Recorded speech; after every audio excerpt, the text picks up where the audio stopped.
Time for Alamogordo Town News on Crazy Radio. I'm Anthony Lucero. When it comes to news on 95.1 FM, weather always comes first. A strong storm will move across the Intermountain West to the northern Great Plains, bringing widespread high winds with increasing snow. An intense and fast-moving line of severe storms is expected across the Mississippi Valley into the Ohio Valley. A wildfire outbreak is possible across parts of the southern and central plains due to strong winds and dry conditions. Closer to home, a series of Pacific storms will bring strong winds and a chance for showers to the area through tomorrow. Blowing dust and poor visibility returns as the biggest impact. High wind warning is in effect until today at noon. Due to high winds, today and tomorrow have been designated as no burn days in Otero County. So avoid all outdoor fire activities to reduce the risk of fires. We'll have another look at the weather following this news. This is Range Control. Roadblock information for Friday, March 14th. Roadblocks are subject to change without notice. Highway 70, Highway 380, Owen Road, Nike Avenue, and Ward Highway are scheduled to remain open all day. There's going to be a special meeting for the village of Tularosa on Monday at 4 p.m. The mayor is wanting to discuss possible beautification projects, changes to the RV ordinance, and a clean, lean ordinance. Please be advised that the city's electrical and IT infrastructure upgrade program began this past Monday at Alameda Park Zoo. In the coming months, the construction will be carried out in various areas throughout the zoo, so use caution as you enjoy and explore the zoo during this period of construction. The Alamogordo Recreation Center presents the Kidtastic Fun Fair happening Saturday, April 12th from 1 until 5. There'll be music by a DJ, laser tag, open pool, a video game tournament, snacks, and a whole lot more. Best of all, this is free. Well, today is Friday. It's time for a cat chat from Kitty City. Hi, this is Kathy Denton with Kitty City, and welcome to this week's edition of Cat Chat. I am happy to report that most of the kitties I have been featuring on Cat Chat have been adopted in the last few weeks.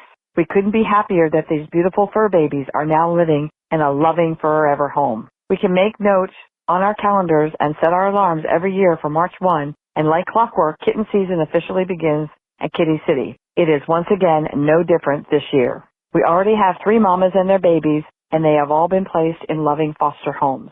We never want to turn away pregnant cats, mamas with their litters, and even motherless kittens that have not been weaned.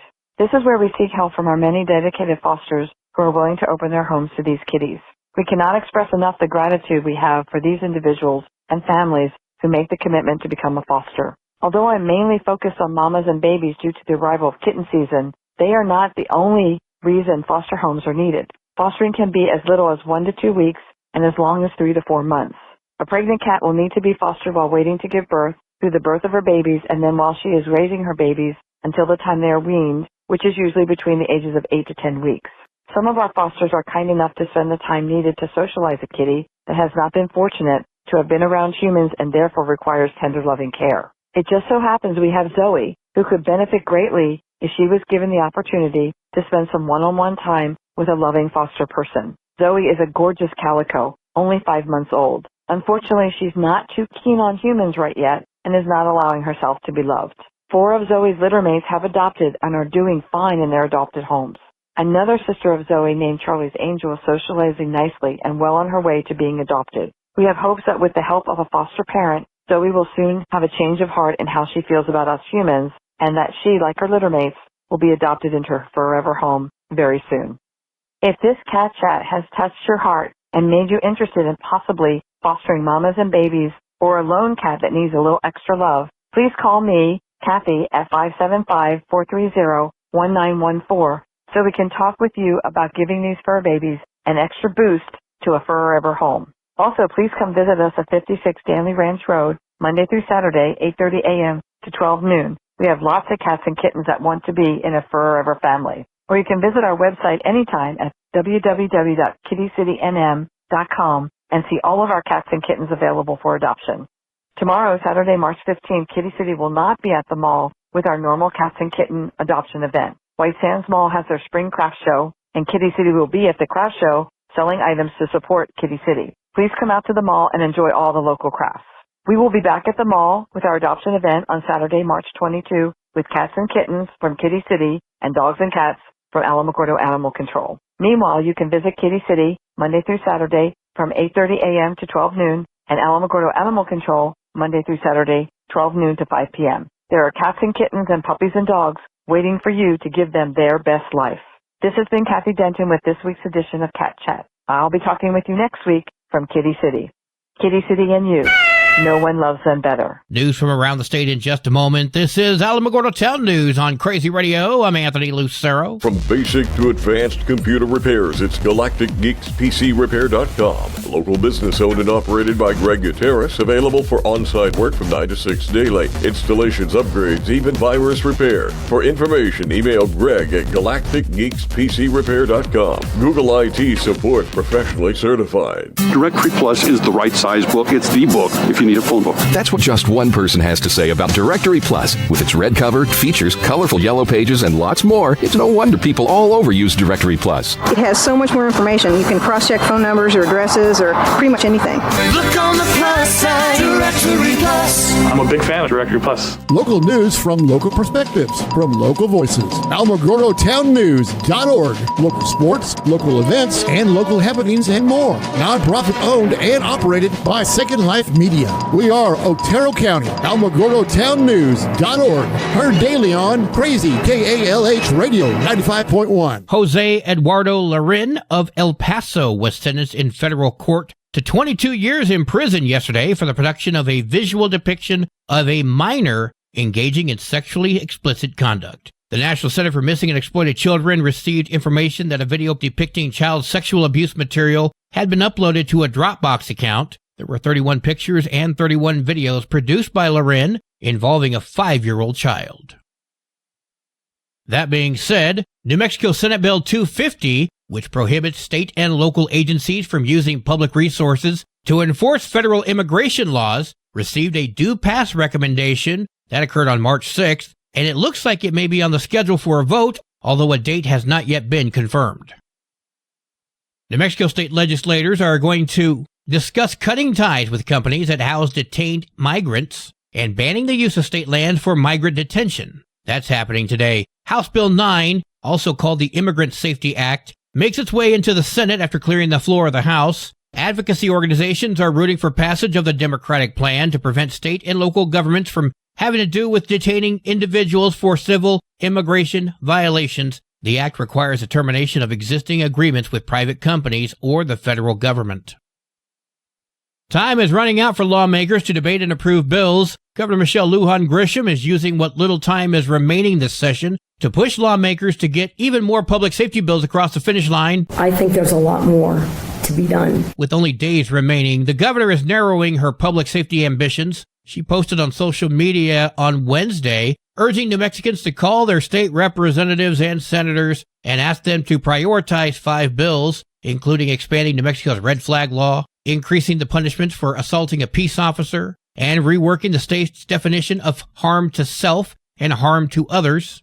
State Senator Mo Maestas. By changing this definition, we're dealing with facts on the ground, things that have happened in the recent past, as opposed to a prediction of what may happen. All 3 of those bills are past the halfway point, so they have a shot of crossing the finish line. A bill expanding the state's human trafficking laws is just barely past the starting line, while a Republican-backed proposal increasing punishments for felons caught with firearms is still at square one. State Senator Craig Brandt. If we're going to limit, the Second Amendment for people, which is what we keep seeing come over, shouldn't we at least address felons who get firearms and deal with that situation?